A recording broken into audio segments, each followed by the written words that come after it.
YouTube community, Brian Wilson fans, random people on the internet, my name is Giggens, and we are here today for a review of the brand new 2025 version Brian Wilson live at the Roxy. If you follow my channel, you'll know I reviewed the original record only a handful of months ago, so this will not be a track-by-track review, but more of an overview of the sound and kind of picking out my favorite moments from this record because it's just an incredible listen. Recorded and mixed by Mark Lynette, and of course this re-release was produced by Mark as well. The sound on this thing is just warm. Like, the original release absolutely sounded good, but this thing just sounds so easy on the ears for a live show, a live setting. This thing goes down smooth. The only words that were coming to mind were just rich, dynamic, comfortable. There's no ear fatigue, which is very nice. You truly feel like you're there with the band. You feel like you're in the room watching the band perform these incredible songs, and you feel the energy from the audience and you feel the energy from the band themselves. It's quite the experience. For instance, starting off with The Little Girl and What's New, a song the Beach Boys never did live, this thing just bounces so joyously out of the speakers.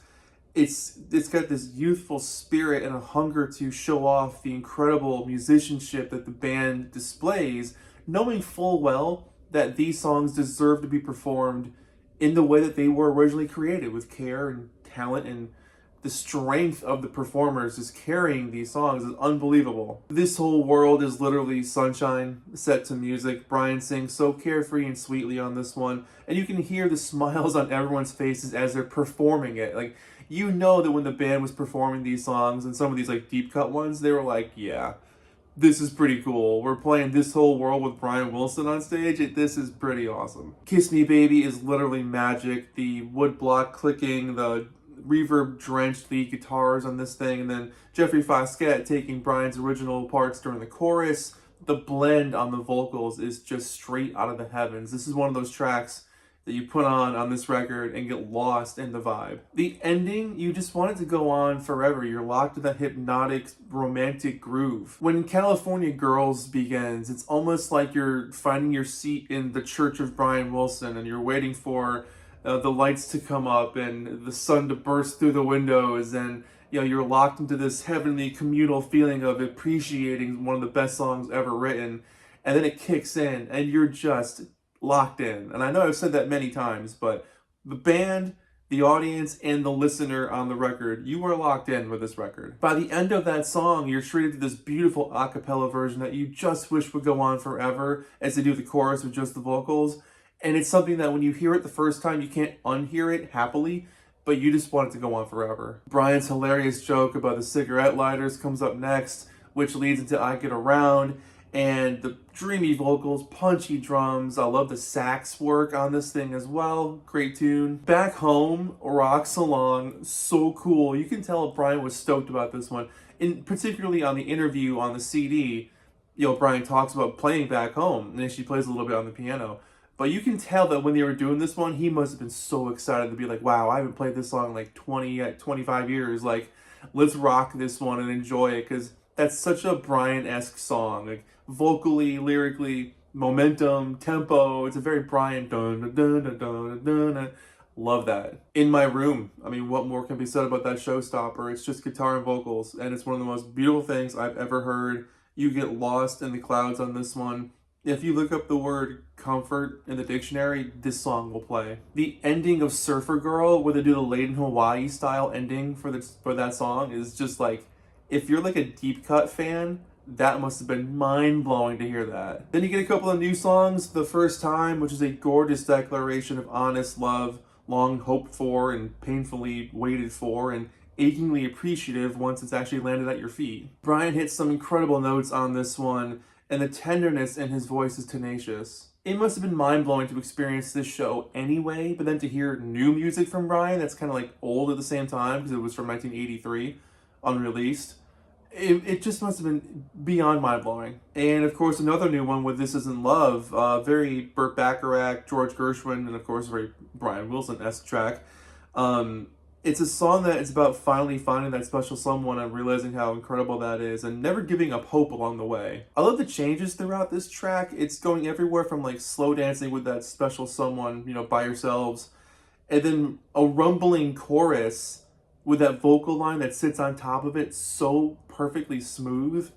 It's one of those songs you don't want to end. The way they do Brian Wilson from Bare Naked Ladies and how that just beautifully falls into Till I Die is, whoever came up with that transition, I'd like to shake their hand because that is absolutely mind-blowing. And Brian's so funny at the beginning of that track telling people not to fall asleep. This song just hits different. It's moody and reflective, it's existential and achingly small.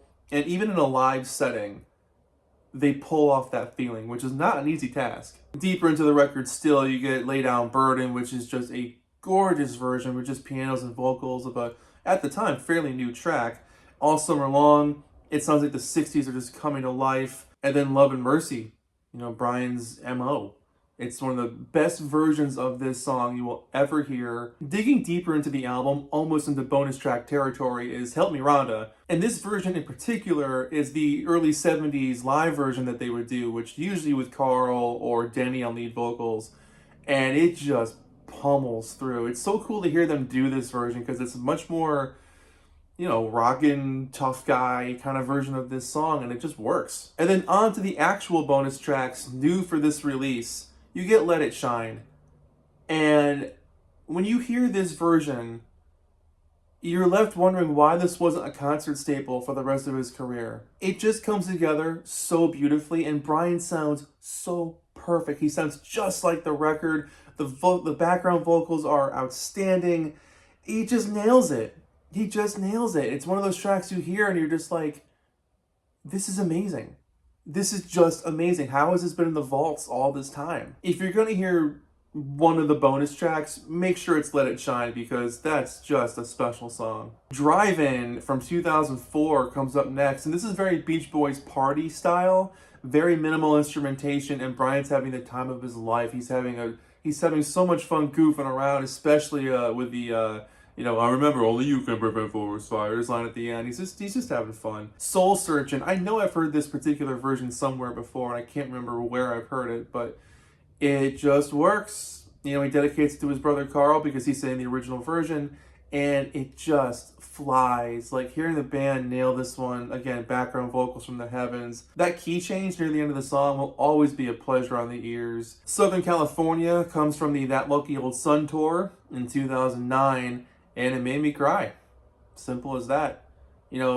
Ever since, this song has always been really touching to hear Brian sing about his brothers and growing up in the 60s and, changing the world musically. But since his passing, I think that song has been hitting even more. And the tenderness and the beauty in his voice and the way he feels every single word, and you hang on to his voice throughout every single line of that song. And then you get that joyous, That Lucky Old Sun outro. What a recording. And then you get Johnny B. Good from 2006, and this thing just rocks the whole way through. Everybody's having fun on this one. I love how this is the closer. This is a very fitting closer. And then you get that wonderful interview with Brian on the CD version. The record version ends with Soul Searching in Southern California. It doesn't have any other bonus tracks besides those two, because it'd be another disc if that was the case. And just to show you the back of the CD where all these bonus tracks come from, on the very bottom of the small text, they do tell you where they were recorded and what date they're from, which is wonderful information to have. I think it comes as no surprise. This is obviously a 10 out of 10 for Brian Wilson fans and Beach Boys fans.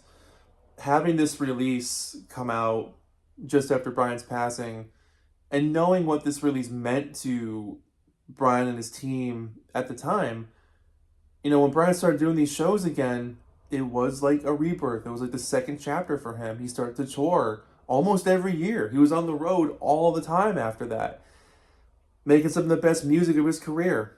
Between Your Imagination up to At My Piano, he put out so many albums, so many incredible albums, especially that run of like Lucky Old Sun or Smile, Lucky Old Sun, the Gershwin album. That era was just incredible.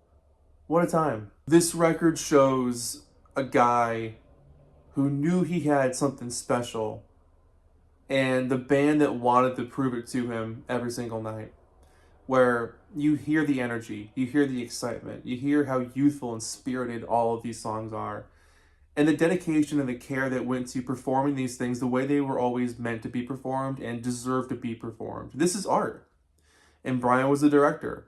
And he had all these extremely talented people bringing these songs to life the way they should have always been brought to life. It is absolutely an essential record for your Brian collection and your Beach Boys collection. This new box set is just lovingly and carefully and skillfully put together and assembled. Shiny box set. Looks great. Sounds great. My other video for the unboxing goes into way more detail about how the records look and all that stuff. So check that one out. It'll be linked below, I'm sure. But check that one out. But yeah, Brian Wilson, Live at the Roxy, is available on November 7th, 2025, so it's coming out soon, or if you're watching this in the future, it's out now. Go pick up a copy for yourself. You won't be disappointed. Simple as that. My name is Giggens. This has been an absolute honor to chat about Brian Wilson, Live at the Roxy. I want to thank again everybody, the Brian Wilson team and Oleo Records, for sending over these box sets to help promote this incredible body of music. It's truly an honor. Absolutely an honor. So thank you for watching. Go buy this album. You're not going to be disappointed. I feel like I'm preaching to the choir here, but just enjoy it. Just sit back, enjoy it. It's just fun. Thank you for watching. My name is Giggens. I'll see you guys in the next video. Take care of yourselves. Bye-bye.